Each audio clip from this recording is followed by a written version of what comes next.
The last 3 weeks, I think I've witnessed hell because every morning I wake up and I see this stream of tweets with screenshots of a pornographic video with my image morphed on it. It's been overwhelming. I'm still numb. I've had multiple anxiety attacks, palpitations. I don't wish this humiliation on anyone. I'm not the same person that I used to be. I'm almost a shadow of myself.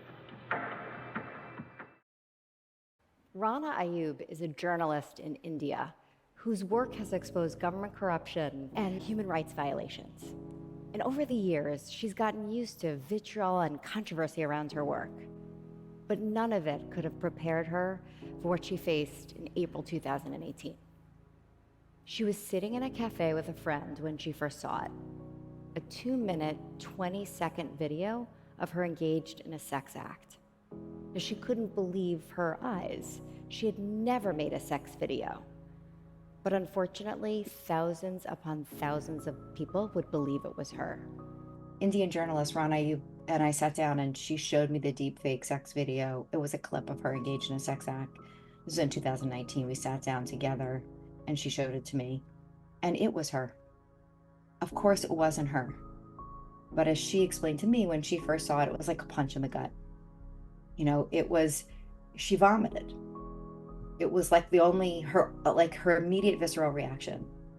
And she said she knew it wasn't her body, but she couldn't help but think that there were thousands and thousands of eyes on her naked body. It was circulating all over in my name. There were screenshots of the video on everybody's phone, and I did not know. I mean, this naked body with my image morphed, and it was my new reality.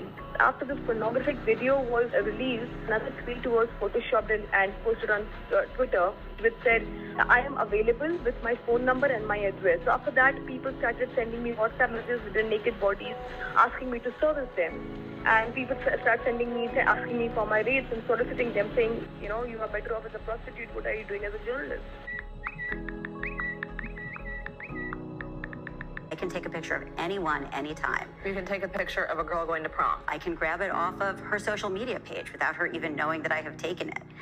Go to any number of these websites that are out there and just upload that picture, and it will use artificial intelligence to undress that person. Now, we weren't just talking about actual images that someone had of another person. We didn't even need that anymore. All you needed was a couple of decent photographs of someone's face or something really innocuous, and you could create one. But where we've seen deepfakes, the nearly 100,000 deepfakes that are online, nearly 95% of them are deepfake sex videos, and 98% of them are women's faces morphed into porn.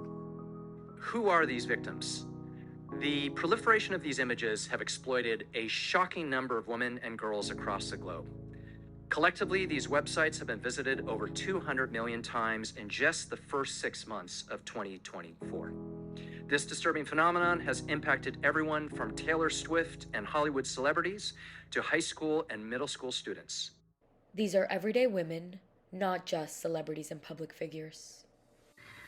On October the 2nd, we woke up to the news that devastated our lives forever. The previous day, a fellow classmate decided a fate for my daughter and her 8 friends that they would never have imagined for themselves. He decided to take beautiful, innocent pictures off of their social media platforms and impose nude body parts onto them using an AI app from Google called D&GG. On Snapchat, he made multiple accounts. He friend requested people and blasted them the fake nudes of the girls. It is important to draw attention here to the fact that he didn't just take someone else's nudes and put their faces on them.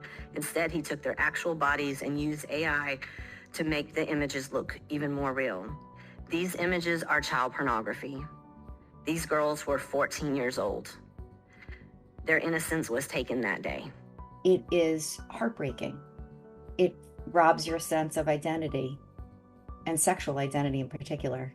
And it's humiliating and shame-inducing.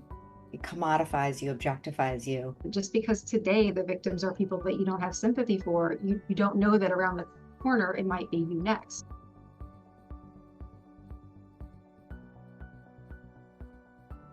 Platforms are immune from responsibility.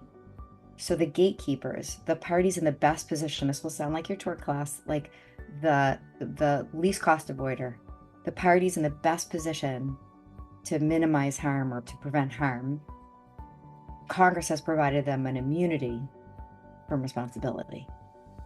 So they don't have to internalize any of the deep costs they've externalized. And so it's really often difficult to find perpetrators. It's really hard to get counsel because people don't have, there's no deep pocket. The criminalization part of it, I think, is essential to talk about, not just the fact that it is what deters people from doing this.